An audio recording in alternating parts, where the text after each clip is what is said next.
paid your auditors a certain amount, but you want to show that you haven't paid too much for the audit fee or too much for other things because they have to stay independent, and that's got to be pretty clear in your statements.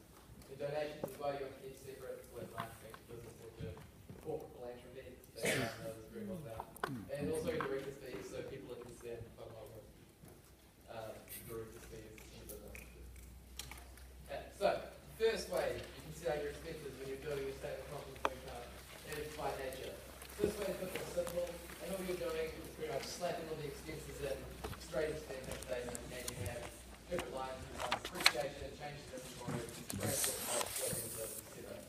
So that's a nice easy way. If you want to look at an example, it's like this. So you start off with your revenue, always the top line, and then you're going to go, and then you go other income, then minus off all your expenses multiplied by nature. So this is just working together. For example, depreciation, amortization.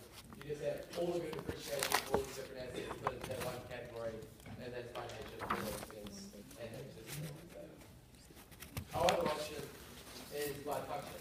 So this is splitting up our expenses into the main business functions business units. So we have cost of sales, common one, selling and distribution expenses, another one, and administrative expenses. What's cost of sales? Accounting, so much you know. And revenue free stuff. Yeah, also good sold. Cost of goods sold. So that is. Yeah.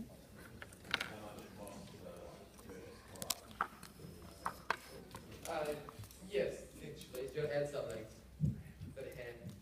Is it like purchases and like freight and then?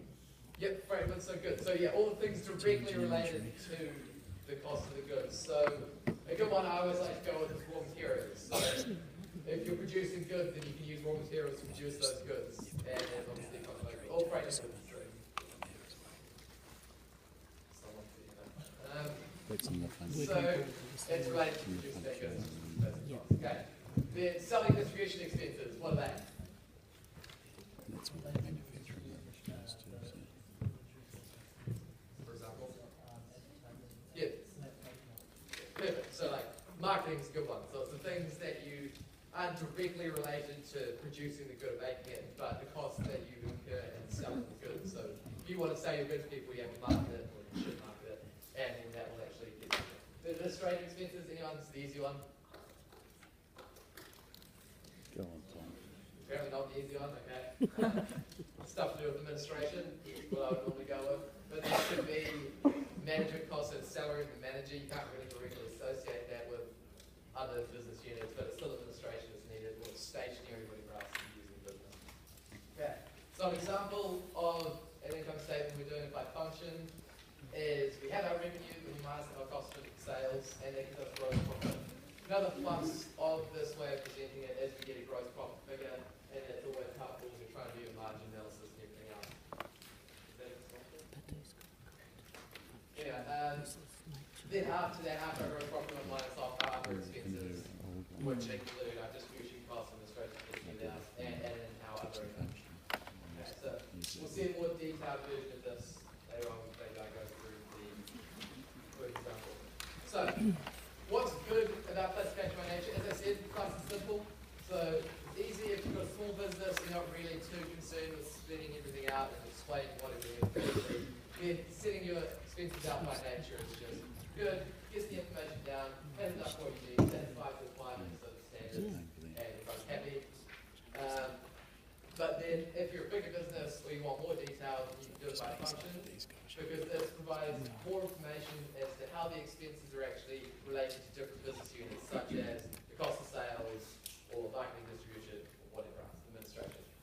So, and as I said before, you can also get a gross profit figure, which is always very helpful. The issue with this, however, is if you have something, for example, electricity. How do we associate electricity, or know how much electricity is used for production of the goods, administration, and marketing selling? You can't be precise. You're not going to sit out the meters and figure out what is used in the office of the manager and how long he spends doing the management stuff, and if he does sales, how long he spends doing that. It's not actually practical to do. So you kind of have to use professional judgment, and then there is a bit of debate around the best way to do that, the best way to allocate things. So just note at the bottom here too, when you're doing your expenses by function, you still actually Portland by nature as well. It's just you do that in the notes. So we have a big note at the end, as you see with Fabian's presentation. There's still the other by nature. Okay, so we look at a case study. I'm just going to give you a few tips. I was pretty slack in high school, I will admit, but I learned a few lessons when I was at university, and one of the big things that really helps, seems dumb, I know you're all going to roll your eyes like that, read the question. I would sort of skim read, ignore what's going on, go, oh yeah, that's important, whatever, I'll look for everything else. Don't do that, actually read the whole thing. It's all important, there's a reason it's there, so you should probably be reading it, you should probably be noticing it. And then, because it's all important, you want to think about why it's important. So if you can't tell why it's important, stop and think about it and go, this must be here for a reason. The first year wrote some exams and just put it in for lols. There's a reason. And so we want the importance of that thing. Also, if there's anything you think is very important, highlight it, underline it, whatever.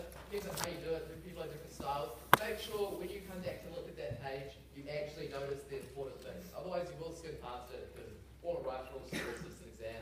No one really wants to be there, so you need to make sure you get it and notice it. Okay. Then also, this is an important thing, maybe I'll do this go, but update your trial balances young. So when you're reading things, when you first read the additional information, I like to go and look at each point and update everything further on throughout the question as I read it. So if there's something that says we have bad debt, for example, second you read that, change your trial balance to show that there's less debtors and there's an expense for bad debts. It's allowed to very important. Then if you want to as well, you can identify each line and say whether it's revenue, other expenses, whatever else. Then when you're actually writing your answer, do your work somewhere else. This one is something I learned the hard way as well. If you do all your workings on your main bit of paper, it gets really busy and clustered and just full of crazy stuff that you don't really want there. When you're trying to focus on the question, you don't want all your workings in the way, and it just makes it all harder. So have bits of your paper, do your work somewhere else. Another important thing, like I said, do things as you're going. So if you put in your income statement revenue, that's going to have a note associated with it. Do the note straight away. Don't say to yourself, I'll do the note at the end. Do it straight away. Otherwise you're going to forget. Especially little ones like revenue, it's usually just one line. You're like, it's easy, whatever, I'll get to it. Do it at the time. Otherwise you forget. Trust me, I know. Okay. Also important, use abbreviations where appropriate. So things like property, plant, and equipment. That takes a good 5-10 seconds to write out. You have to write it out 10 times, and that's actually a big chunk of your time while you're trying to sit an exam. Use the abbreviations like PP&E. It saves you so much time. You don't realise until the end of the exam your wrist isn't throbbing. You're like, oh, that's good. I should use more abbreviations. And also, at the end, check your answers. If you don't check your answers, a lot of people, I don't know, you can write all smart at home, but I certainly have a lot of issue with using calculator and stuff. I type in the wrong thing and just it'll end up wrong. So I like to double check I've done it right. Usually on my second calculation I get the right answer. So it's lucky that I don't just assume that I got it right the first time.